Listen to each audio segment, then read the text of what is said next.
Hey guys, tonight we step into the heart of an island city that seems to float between water and sky, Tenochtitlan. Imagine the sun glinting off canals, the scent of maize and cacao mingling in the air, merchants calling across bustling marketplaces, and priests ascending steps of gleaming temples. You probably won't survive this without feeling a little overwhelmed. This city was not just large, it was alive in every sense. So, before you get comfortable, take a moment to like the video and subscribe, but only if you genuinely enjoy what I do here. Also, post your location and local time in the comments. Let's see where you are on the globe while we explore a city from centuries ago. Now, dim the lights, maybe turn on the fan for that soft background hum, and let's ease into tonight's journey together. And if you are new here, welcome to Sleepless Historian, your bedtime history channel. Tonight's episode is how the Aztecs built the bustling Plaza of Tenochtitlan.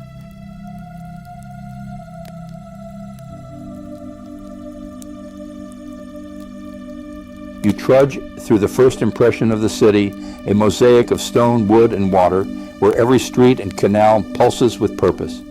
Historians still argue whether Tenochtitlan's growth was driven more by pragmatic planning or divine inspiration, but the effect is mesmerizing.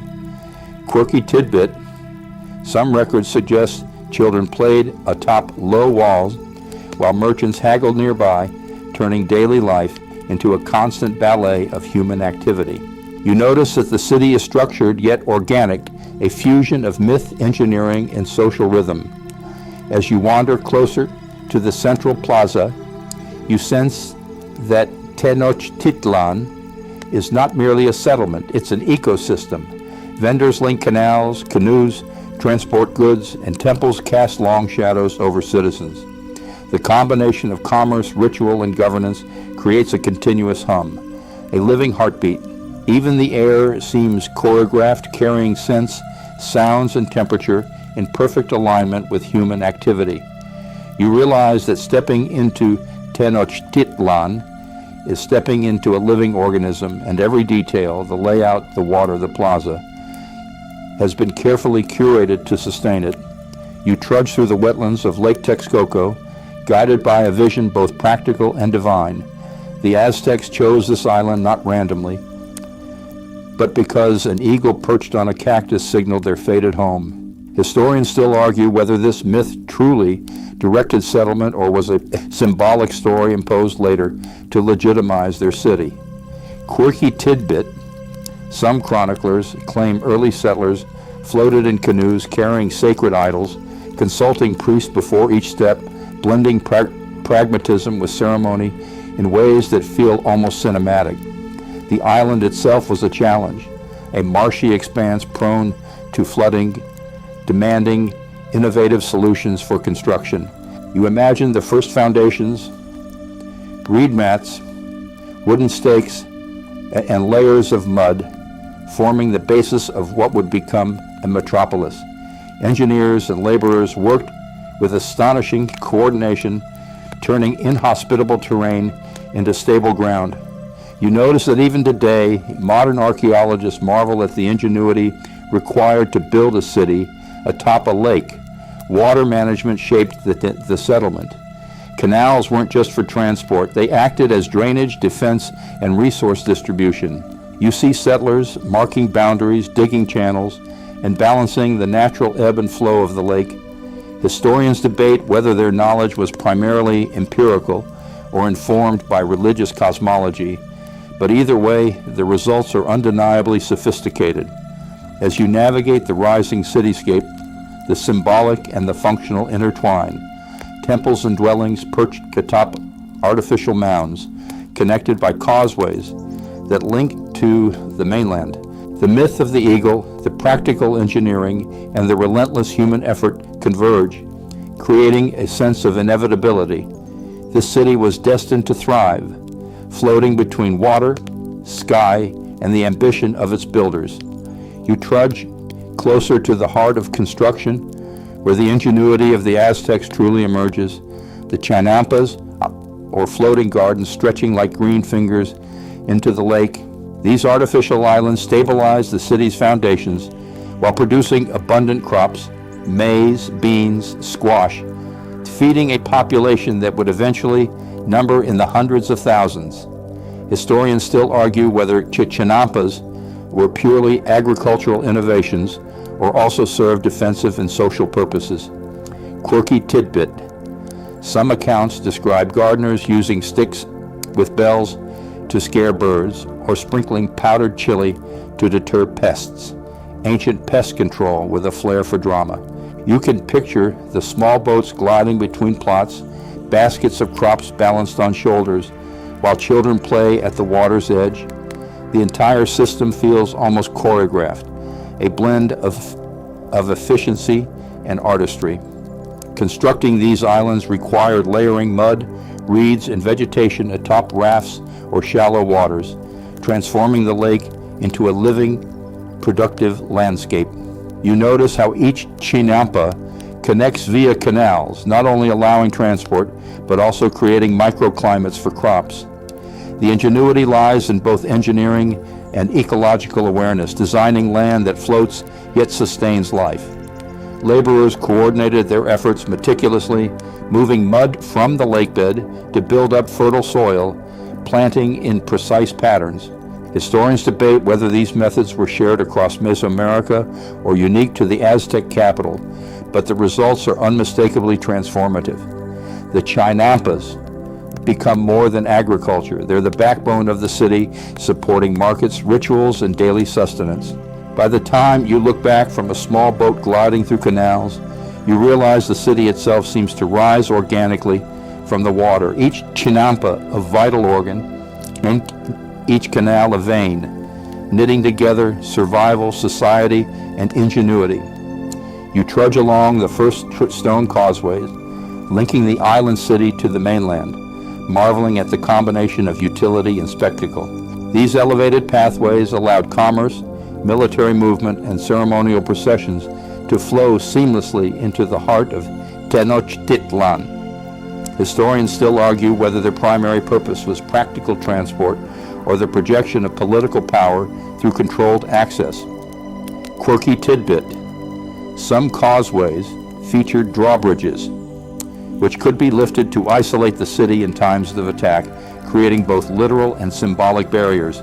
You can imagine merchants and priests negotiating passage, with the click and rumble of wooden mechanisms adding rhythmic punctuation to daily life. These bridges weren't merely functional. They reinforced social hierarchies and urban order. The construction itself demanded ingenuity. Stone foundations were laid atop reed mats and mud, much like the chinampas, ensuring stability over shifting waterlogged ground.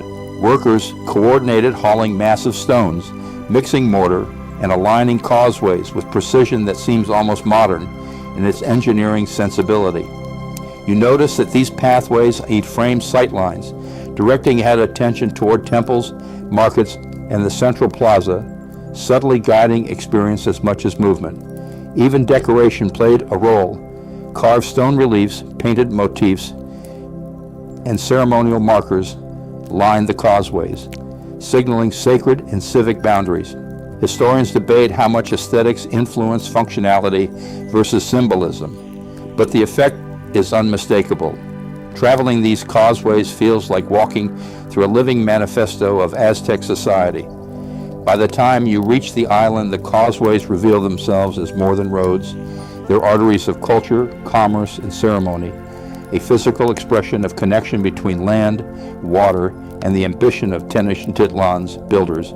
You trudge into the central heart of Tenochtitlan, where the main plaza unfolds like a stage set for gods and humans alike.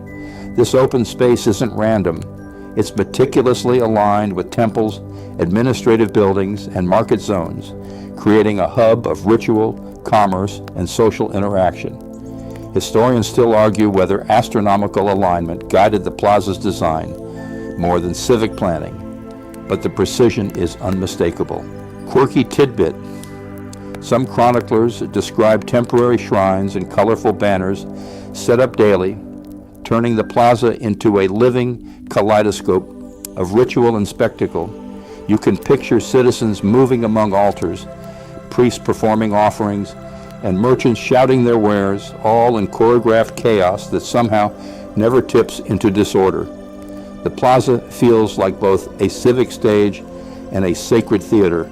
Construction of the plaza demanded leveling, stone paving, and drainage engineering to keep it functional in all seasons. You notice subtle elevation shifts marking sacred zones versus commercial areas, guiding foot traffic almost unconsciously. The Aztecs had integrated natural and artificial elements like trees, benches, and water channels, turning the plaza into a multifunctional urban masterpiece. Daily life revolves around this space. People gather for announcements, trade goods, celebrate festivals, or simply socialize, creating a continuous hum of activity. Historians debate how structured versus spontaneous these interactions were, but everyone participates in the shared rhythm of the city. As you pause in the sun-warmed center, you realize the plaza is more than a square. It's the circulatory system of Tenochtitlán, connecting human activity, religion, and governance into a living, breathing organism pulsing with life and purpose. You trudge closer to the twin temples that dominate the plaza, their towering presence impossible to ignore.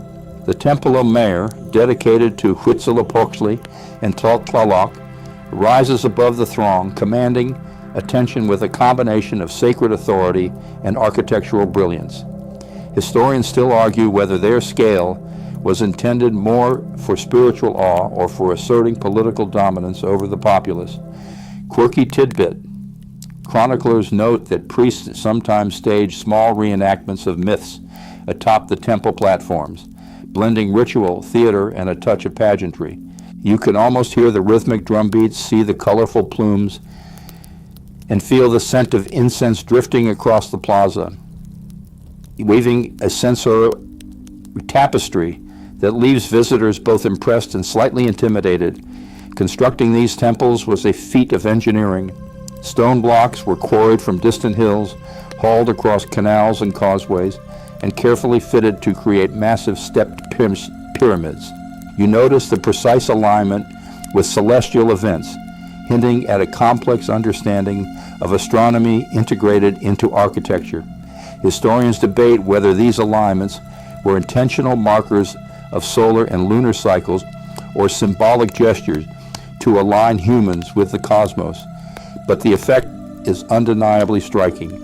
The temples also shaped social interaction. Priests, nobles, and commoners all experienced the plaza differently, their movement guided by sacred hierarchies embedded in spatial design. The central steps functioned as a visual stage, ensuring that rituals were witnessed and remembered. As you stand at the base of the pyramids, you realize these structures do more than reach for the sky. They connect earth, water, society, and the divine into a single focal point, anchoring Tenochtitlán's identity and weaving together its spiritual and civic life. You trudge through the bustling marketplace that stretches along the edges of the plaza, a symphony of sight, sound, and scent. Merchants hawk cacao, feathers, textiles, and exotic goods, their calls blending with the rhythmic clatter of canoes arriving via canals. Historians still argue whether market activity was strictly regulated by the state or allowed to flourish more organically, but its vitality is undeniable.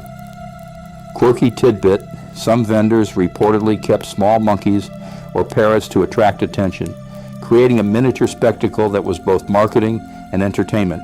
You can almost picture a child tugging at a parrot while a mother haggles over maize, the air alive with human energy and animal chatter. The marketplace is carefully organized. Sections are allocated for specific goods, food in one area, crafts in another, luxury items elsewhere. You notice the subtle hierarchies, some stalls near the temple steps signaling prestige, while smaller vendors nestle in peripheral spaces. This layout not only maximizes commerce, but subtly reinforces social structure. Transactions are more than trade. They're a theater of interaction. You hear merchants quoting prices with flair, witnesses negotiating loudly, and occasional disputes resolved quickly by watchful market officials. Historians debate how formalized these rules were versus being guided by community norms, but the interplay creates a vibrant, self-sustaining ecosystem. As you weave through the crowd, you sense that the marketplace is the city's circulatory system, carrying food, wealth, and information, feeding the plaza's energy, while connecting the social, political, and ceremonial life of Tenochtitlan in an unbroken flow. You glide along the canals that lace through Tenochtitlan, moving almost as if you're floating on the veins of the city itself.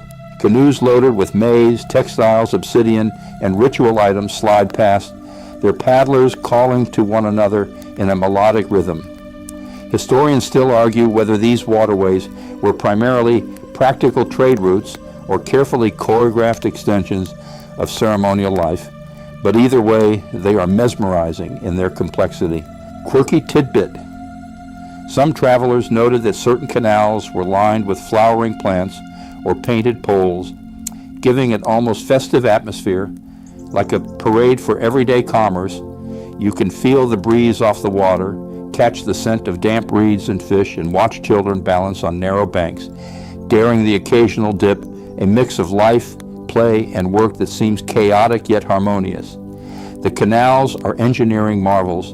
Lined with stone and reinforced with wooden stakes, they prevent flooding and allow goods to flow in every direction. You notice how even temporary docks are carefully positioned to optimize trade and minimize congestion. Historians debate whether this system evolved gradually through trial and error or was planned meticulously from the outset, but either way, it functions brilliantly. As you float past residential compounds and workshop areas, the canals seem to blur boundaries between work, home, and ritual. Water carries not only goods, but news, visitors, and cultural influence, linking the city in both literal and symbolic ways. It's as if the life of Tenochtitlan itself pulses through these waterways, sustaining its people while reflecting the ingenuity and rhythm of the Aztec world. You trudge into the residential districts that radiate outward from the central plaza, where the rhythm of daily life reveals the heartbeat of Tenochtitlan. Narrow streets wind between family compounds, each with courtyards, gardens, and sink, and spaces for cooking, craft, and worship. Historians still argue whether these neighborhoods were strictly segregated by class or allowed a more fluid social mixing, but the variety in home size and decoration tells a vivid story. Quirky tidbit. Some families kept small shrines in courtyards with miniature replicas of temples, offering playful yet sincere homage to the gods. You can imagine children running around these sacred spaces, tripping over baskets of maize, while elders recite prayers, a daily life that blends devotion, play, and domestic routines seamlessly. Construction of houses involved mud bricks, wooden beams, and thatched roofs, often built atop raised platforms to protect from seasonal floods. You notice the careful placement of water channels and communal wells nearby, demonstrating a practical approach to hygiene and irrigation. Historians debate whether these layouts were centrally planned or evolved organically through cultural norms, but either way, the urban design is remarkably effective. Neighborhoods are alive with activity, artisans hammering away, cooks preparing maize cakes, and families gathering to share meals.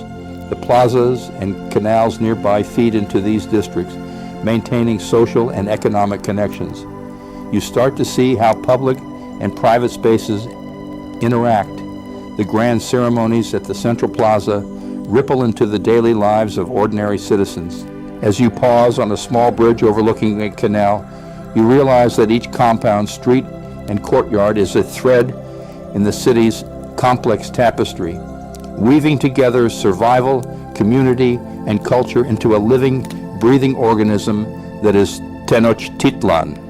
You trudge towards the artisan quarters where the hum of creativity fills the air, blending with the sense of dye, resin, and freshly fired clay. Skilled hands shape obsidian blades, weave intricate textiles, and carve stone figurines for both ritual and daily use.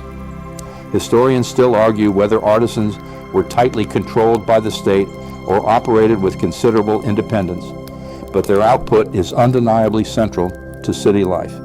Quirky tidbit: some craftsmen reportedly embedded tiny charms or lucky symbols into tools or jewelry, adding a layer of superstition to everyday objects. You can almost hear the tapping of hammers, the scraping of chisels, and the soft rhythm of looms, a symphony of labor that transforms raw materials into culture. Workshops are organized efficiently.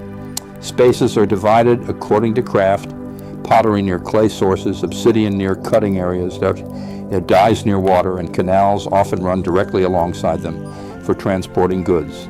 You notice that this integration of environment, resource, and human skill maximizes productivity while reflecting an intimate understanding of local ecology. Historians debate whether this was planned by master architects or emerged organically, but the harmony of space and function is unmistakable. Artisans aren't just creating objects, they're sustaining identity. Ceremonial masks, ritual tools, and finely crafted textiles reinforce religious beliefs, social hierarchy, and even political messaging. You see how creativity fuels the city's lifeblood, transforming labor into beauty, functionality, and social cohesion. As you wander through the workshops, you sense that the hum of craft echoes across the canals and plazas, binding neighborhoods together, connecting production with ceremony, and ensuring that every object carries a story, a utility, and a touch of human ingenuity.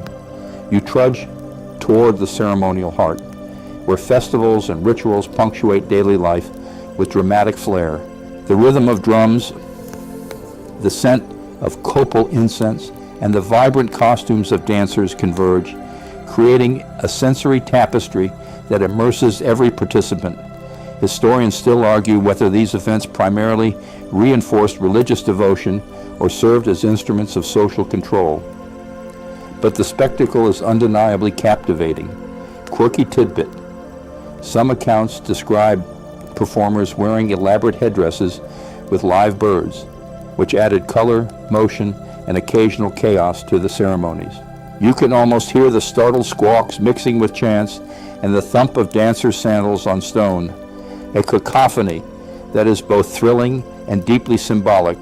Preparation is meticulous.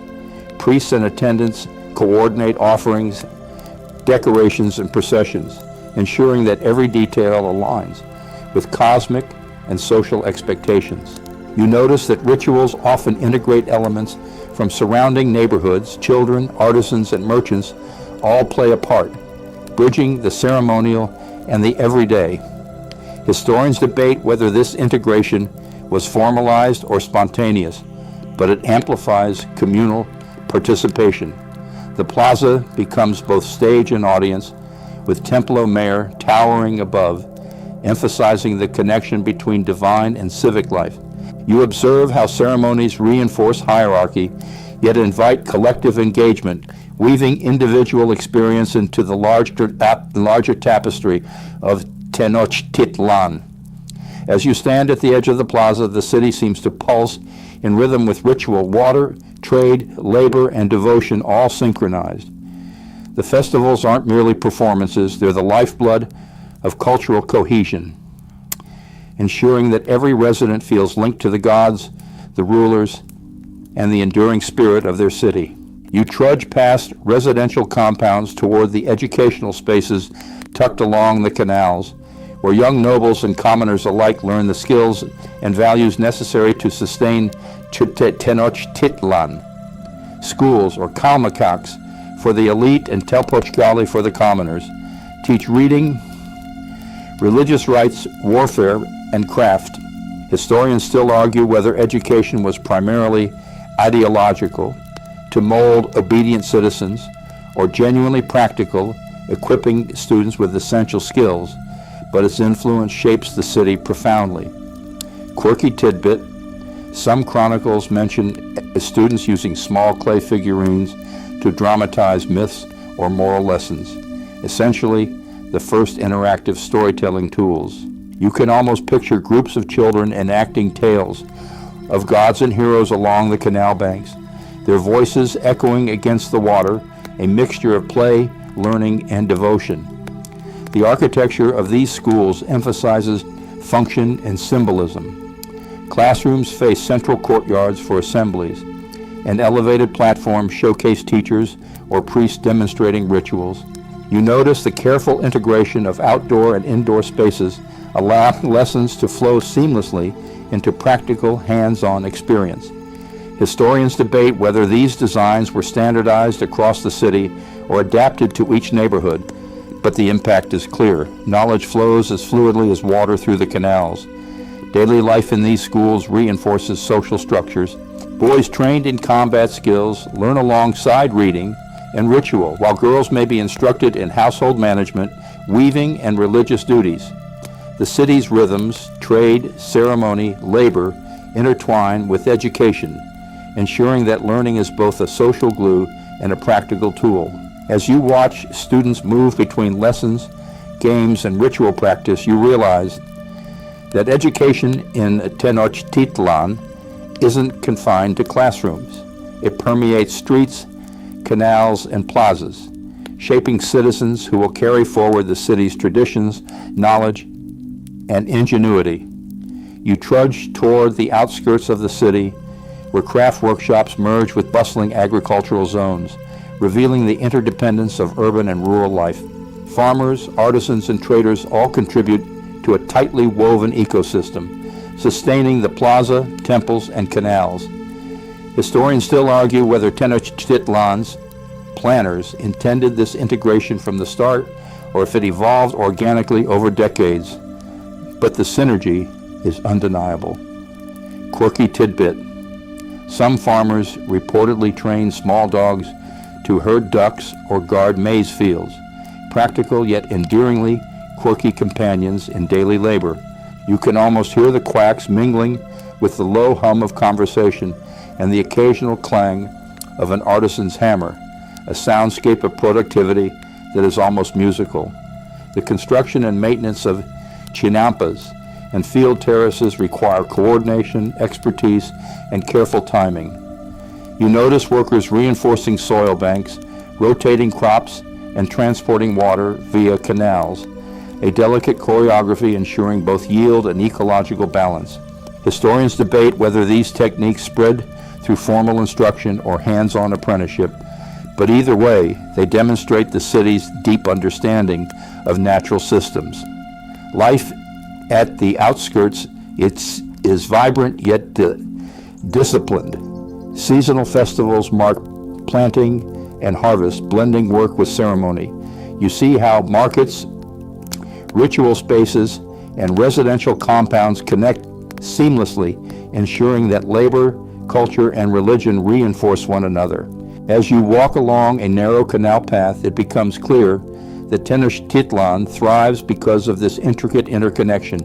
The outskirts feed the heart, artisans empower society, and every canal, field, and courtyard forms part of a vast living network that sustains the pulse of the city.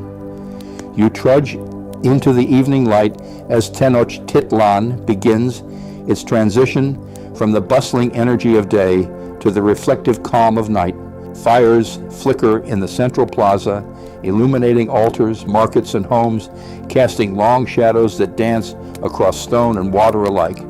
Historians still argue whether night activities were strictly ritualistic or more informal social gatherings. But the city clearly pulses even after the sun dips below the horizon.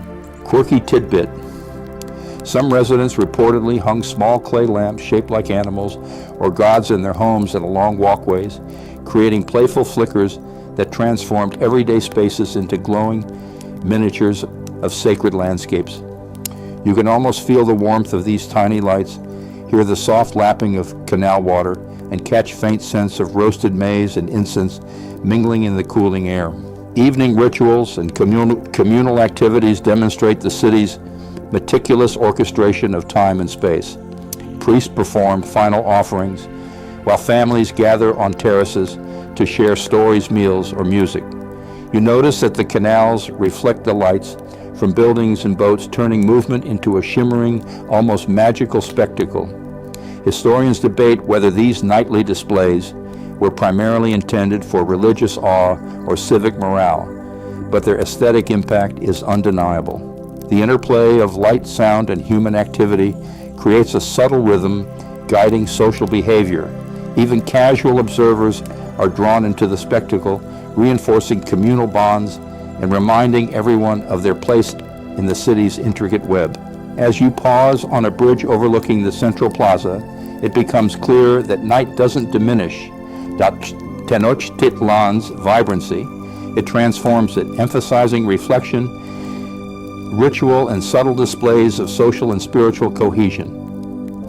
A city alive in both day and dark. You trudge into the quiet moments just before dawn, when Tenochtitlán holds its breath between the fading night and the awakening day. The canals glint silver under the first hints of sunlight, reflecting temples, plazas, and homes as if the city itself is taking a deep, collective sigh. Historians still argue whether these pre-dawn routines were primarily practical, preparing food, clearing streets, or ritualistic, invoking protection from the gods, but their repetition shapes the rhythm of life unmistakably. Quirky tidbit: some families reportedly left tiny offerings of food and flowers at doorways or along canals, hoping to attract good fortune, or at least keep mischievous spirits amused. You can almost feel the hush of the city, punctuated by the soft calls of waking birds and the gentle lapping of water against stone, a delicate symphony that prefaces the day's energetic bustle. As the first laborers begin moving along canals and streets, you witness the choreography of daily routines: merchants arranging goods, artisans prepping workshops, priests readying altars, children stretching limbs before lessons. The city functions as a living organism, each movement coordinated yet organic, sustaining both community and culture. Historians debate the degree of central planning versus emergent behavior, but the synchronization of urban life is undeniable.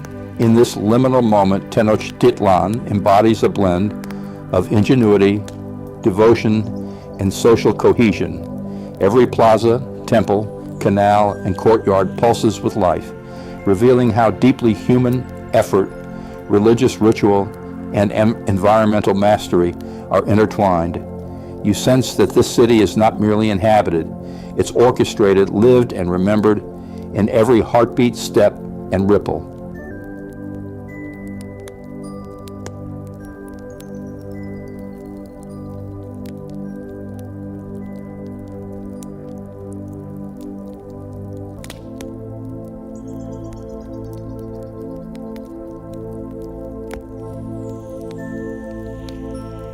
Hey guys, tonight we step into the heart of an island city that seems to float between water and sky, Tenochtitlán. Imagine the sun glinting off canals, the scent of maize and cacao mingling in the air, merchants calling across bustling marketplaces, and priests ascending steps of gleaming temples. You probably won't survive this without feeling a little overwhelmed. This city was not just large, it was alive in every sense. So, before you get comfortable, take a moment to like the video and subscribe, but only if you genuinely enjoy what I do here. Also, post your location and local time in the comments. Let's see where you are on the globe while we explore a city from centuries ago. Now, dim the lights, maybe turn on a fan for that soft background hum, and let's ease into tonight's journey together. And if you are new here, welcome to Sleepless Historian, your bedtime history channel. Tonight's episode is how the Aztecs built the bustling Plaza of Tenochtitlán.